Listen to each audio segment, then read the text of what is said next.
திருப்பதி ஏழுமலையான் கோவில் உண்டியல் காணிக்கையில் ரூபாய் 100 கோடியை திருடியது உண்மைதான் என்று குற்றவாளி ஒப்புக்கொண்டிருக்கிறார். மேலும் விவரங்களை செய்தியாளர் சரவணன் வழங்கிட கேட்கலாம். சரவணன், வணக்கம். குற்றவாளி என்னவெல்லாம் தெரிவித்திருக்கிறார்? முழு தகவலை சொல்லுங்க.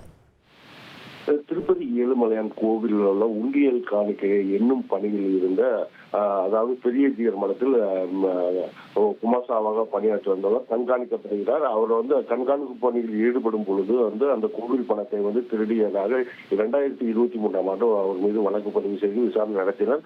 அதில் 100 கோடிக்கு மேல் இவர் திருடிய பணத்தில் சொத்துக்கள் வாங்கி வைப்பது தெரிந்த நிலையில் அவரிடம் விசாரணையானது நடத்தப்பட்டது. அந்த விசாரணையானது நீதிமன்றத்தில் வழக்கு தொடரப்பட்டு அவர் சமாதானமாக லோக் அலாட் மூலமாக தனது சொத்துக்களை ஏழுமலையானுக்கு எழுதி வைப்பதாக கூறிய நிலையில் அந்த லோக் அலாட் மூலம் அந்த வழக்கு ரத்து செய்யப்பட்டது. இந்த வழக்கின் பிரகாரம் 90% நிலங்களை, அதாவது அவர் வாங்கி வைத்திருந்த சொத்துக்களை கொடுத்ததாக புகார் இருந்த நிலையில் இந்த சொத்துக்களில் இருந்து மீதி பகுதியை இங்குள்ள அரசியல்வாதிகள் மற்றும் அதிகாரிகள் பங்கு போட்டுக் கொண்டதாக ஒரு குற்றச்சாட்டு எழுந்தது. இந்த குற்றச்சாட்டின் அடிப்படையில் நீதிமன்றத்தில் வழக்கானது மீண்டும் தொடர்ந்து விசாரணையானது நடைபெற்று வருகிறது. இந்த நிலையில் அவர் நேற்று இரவு வீடியோ ஒன்றை வெளியிட்டுள்ளார். அந்த வீடியோவில் கடந்த 2 ஆண்டுகளுக்கு முன்பு நான் கோவில் உண்டியல் பணத்தை திருடியது உண்மைதான், அதற்கு பரிகாரமாக திருப்பதி ஏழுமலையானுக்கு என்னுடைய பெருமளவு சொத்துக்களை நான் எழுதி வைத்து விட்டேன்.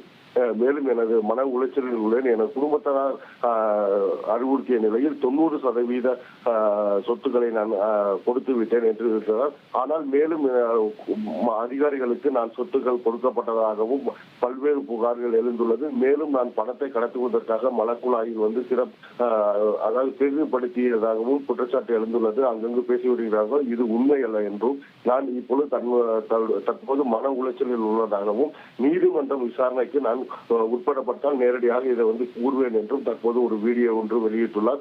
மேலும் தங்கள் குடும்பத்துடன் மன உளைச்சல் உள்ளதால் இது போன்ற பொய்யான செய்திகளை பரப்ப வேண்டாம் என்றும் கேட்டுக்கொண்டுள்ளார். தகவல்களுக்கு நன்றி சரவணன்.